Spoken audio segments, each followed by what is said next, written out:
मुद्दाम पण कोणी काहीतरी करतं, म्हणजे मुद्दाम जेवणात 2 खडे टाकायचे आणि जेवणात खडे आले म्हणून सांगायचे. काचाचा तुकडा माझ्याकडे काचाचा तुकडाचा एक ही आला होता, म्हणजे कंप्लेंट आलेली होती. माझ्याकडे काचाचा तुकडा याचा प्रश्नच येत नाही, कुठं काच नाहीच आहे माझ्याकडं. त्याने व्हायरल केलं ते, त्याला मी सॉरी बोललो, मी ऍक्सेप्ट केलं, माझ्याकडून चुकून आलं असेल, काय आलं असेल, त्याला मी माफी मागितली फोनवरती तिथं जाऊन सुद्धा. त्याने ते व्हायरलच केलं, त्याला ते करायचं होतं. पण अशा तुम्ही काय शांत बसायचं, शांत बसायचं, एकदा त्याला माफी मागायची आणि शांत बसायचं. अदरवाईज आपण जर त्याला रिॲक्शनला अजून रिॲक्शन करत होतं मग ते अजून जास्त वाढतं.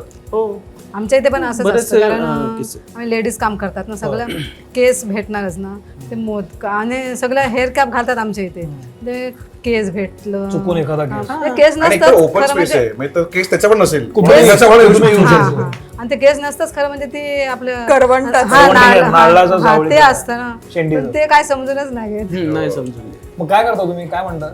काय सॉरी बोलायचं आणि परत दुसरं द्यायचं.